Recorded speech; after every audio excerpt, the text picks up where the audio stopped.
where do market research ideas come from? And this was a survey set up by NewMR to really investigate that, because part of NewMR's mission, obviously, is to be at the boundaries of new ideas for MR and try and bring those to people. And I know that particularly Ray is very keen on doing this. And so the decision was made to do a short survey to find this out. Now, if I can just take control by... Aha, I have control. Let's make sure that worked. Yes, that did work. So the source of new MR ideas, where does the leading edge of MR get its ideas and inspiration from? Academics or business, technology or people from inside or outside market research. First step was an online discussion, and then a survey amongst the informed.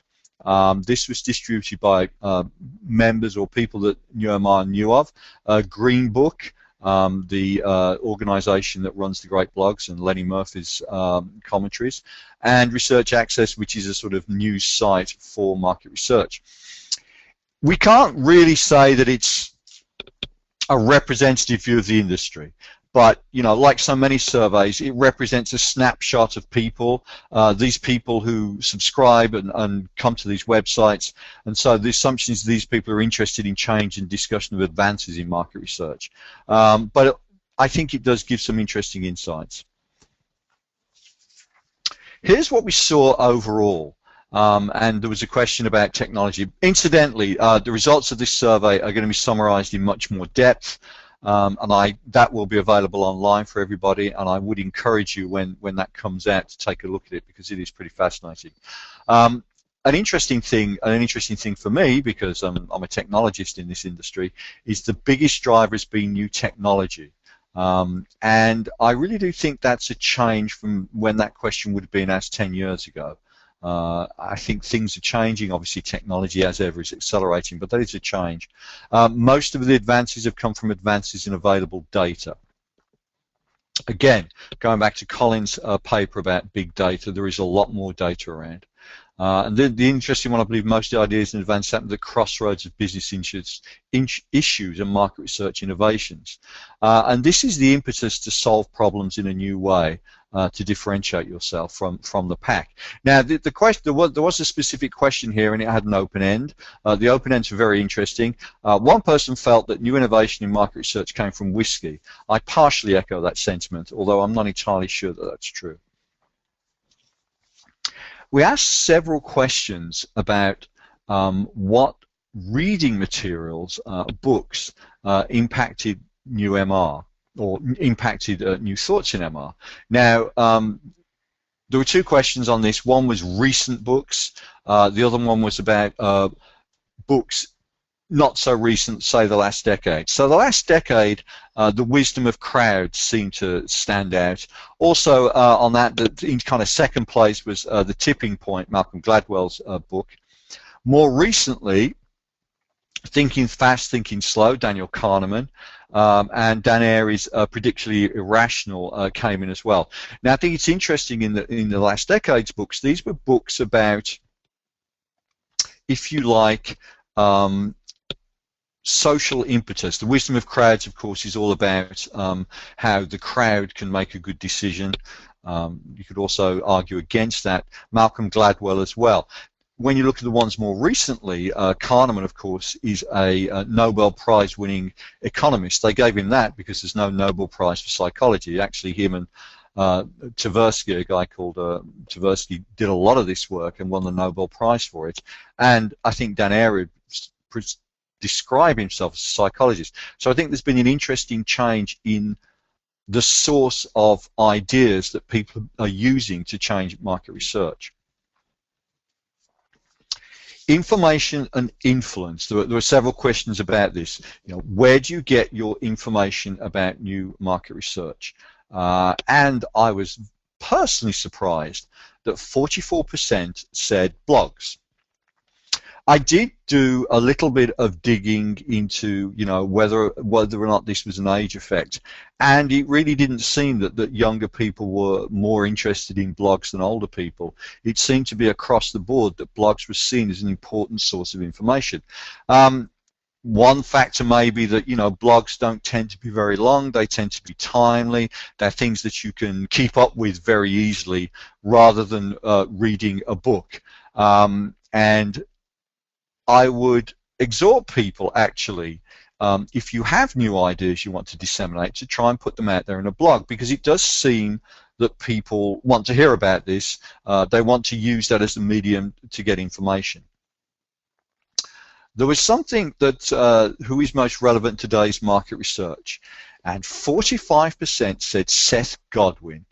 It appears the pontifications about purple cows actually have an influence. I was pretty surprised about that. Of course, you saw a lot of the usual suspects like Kahneman, but Seth Godin, he came out top when people said that, you know, who was most relevant.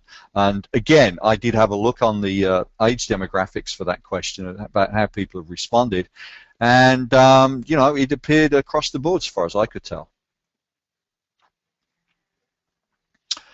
We asked some questions about which regions of the world will lead the way in NewMR over the next 5 years. And the highest region was 27% North America. 26% Asia Pacific, I think, was pretty significant. Asia Pacific, of course, is a growing market for market research. The population are becoming much more connected, and that may well go back to the idea that technology is going to be the innovator. And then, which of the following is most likely to improve research? Again, advances in technology. It's music to my ears, but I think for a lot of market researchers, there has been a sort of resistance to technology over the years, and just to seem that this is something that's going to play out in an interesting way in the next few years. Thanks very much. I am going to make some comments about some other bits that we discovered, which will be expanded on more. We asked about how you would improve your presentations, and the response was TED Talks. Very interesting. I'm sure most people know about TED. There's a huge number of videos online, and the presenters usually are very skilled. So that was something, again, that we weren't expecting. In terms of the respondents, 33% from the US, 21% from the UK, 11% from Australia. 36% female, 63% male. Again, we don't pretend that this is some sort of real sample of market researchers. We took what we had access to via these websites and blogs. So, I'd like to hear any questions.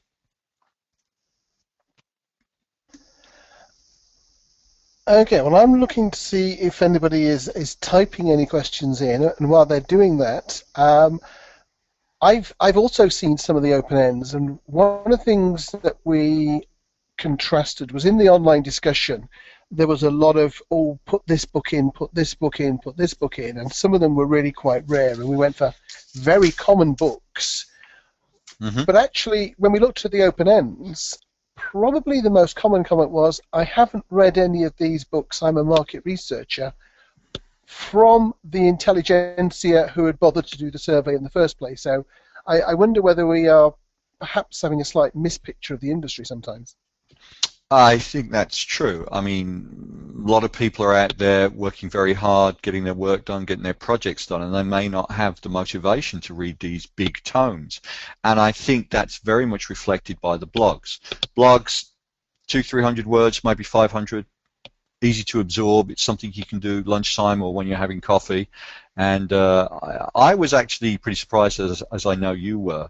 So maybe, you know, it's something to think about in terms of how we decide to disseminate new ideas to the market research community. We've got to make it in a way that people can absorb it. I can absorb reading Thinking Fast, Thinking Slow because of what I did as an undergraduate, but I'm quite sure that if you didn't happen to be interested in that kind of stuff, it's a pretty tough read. And that may also explain why Seth Godin comes up so highly as an influence. We've got a question from Luca. Can Twitter, LinkedIn be perceived as too time-consuming to follow compared to blogs? I think quite differently, because if you want to follow Twitter, it's all the time, isn't it? Yeah. I confess that I dropped off Twitter about 18 months ago. I didn't have the time to absorb it. I don't know about you, Ray. What are your thoughts about that? I limit myself to 3 or 4 hours a day on Twitter now. Wow, that's quite a lot. And I think, well, going back to the whole concept of big data in Colin's discussion, and actually going back to Mark talking about subprime data, there's a lot of subprime data on Twitter. There's a lot of good information, but it is a difficult process, I think, to, particularly when you've got jobs to do, to be able to monitor Twitter and read the constant stream of information. And again, I go back to blogs. I mean, very often blogs summarize trends that may appear in other social media sources and really make it a very absorbable, bite-sized piece of information that you can use in everyday life.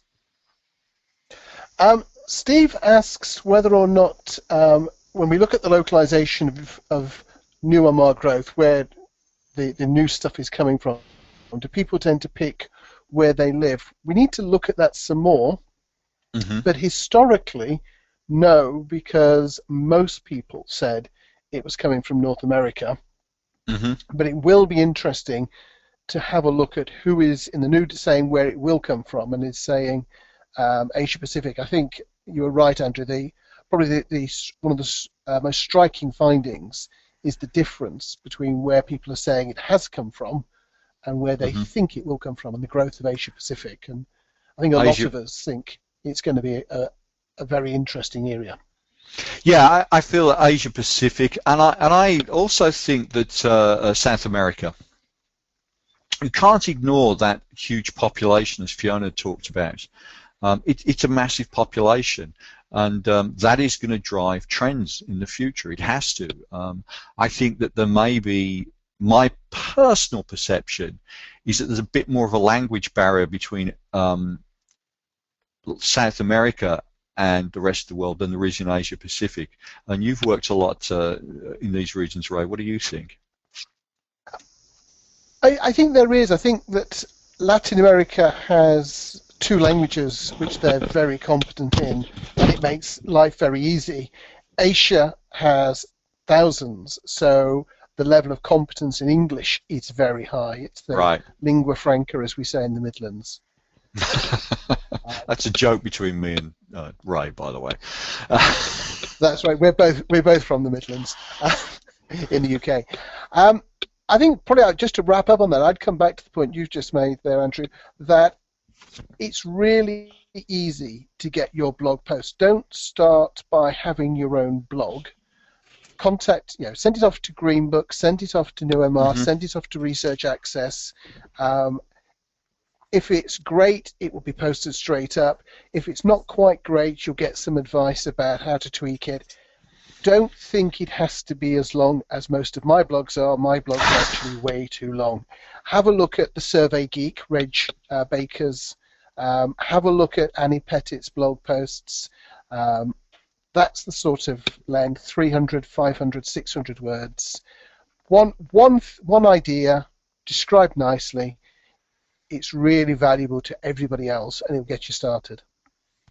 Yes, and I would exhort people to write. Writing's important. It doesn't have to be good, but writing in the long run is going to improve both your personal and business life. But I think that it's going to help. Obviously, it's going to be the way that you're going to convey your ideas to other people. And I think it would be really exciting if next year we look at some in detail of the growth of some of the blogs and the ones that are the most interesting. That might be something we can think about. This was an interesting session for me, in that I'm always interested in new ideas, and I think throughout the papers we saw a great movement to take market research out of where it's been previously. At the risk of committing the sin that Mark Earls talked about concentrating on one item or fact in a presentation, I was really struck by Mark's comments about the subprime data, which I think is going to be a great new meme. We've got all this data, and Mark is absolutely spot on, where it's like, great, we didn't used to have data. Now we've got data. We've got lots of data. We know how to get all this data. But there's a lot of chaff in there, and it goes back to the signal of the noise and Nate Silver, and hopefully that's something we can be aware of going forwards. I think the idea of sustainable research is great, and I really applaud Fiona and Mesh in doing that kind of research, in that we're changing the way the respondents viewed, and I think the quality of the information is going to be much higher. We can't review respondents as kind of ATMs where we give them money and they give us data and it's transactional. There has to be a more interactive way of working with respondents in the long term. Otherwise, we're just going to run the risk of people not responding, and that we're just not going to get the data we need. Colin, the uncanny valley, I think, is a great concept in the way that we're going to accept big data. I really think we have to look at the way we move to sort of regard, perhaps the concept of data brokerage is really going to come in. People know that their data has value. The days when people didn't know that have long since passed, and I think we have to be very cognizant of that as we go forward. And Danny's paper, I think, it was a fabulous execution, an example of how to run a huge project really well with very advanced technology and leveraging it to the maximum extent. If we link in the results of the survey, where we think technology, where obviously technology was going to be the greatest influence, we can see that thread running through all these papers, in that using new technology to bring people together to get better data is the future of MR. We didn't hear much about, or I haven't heard much about, there being particular sets of theories that are going to leverage market research forwards. You could argue that Kahneman's fast and slow thinking is one, but I think that, you know, technology is going to bring more information and more insight, and I'd like to applaud everybody for their work on the papers. Ray, what are your thoughts? I would echo those very much, but one thought about Danny's presentation is the reason that project worked wasn't their technology. Their technology was important, but actually it will have been their selection of the 300 interviewers, their people management, and all of that. And that comes back to our role. So for me, that was the first great thing in Danny's presentation, is reminding us that it's what we do with people that matters so much. And the second is, as Danny said, Tesco are the masters in the UK of big data. They've done more with big data, and they've written the books with Dunnhumby and so on about it, and they still find value in asking people questions. And I think that we need to remember just how important the asking people questions bit of the whole process is.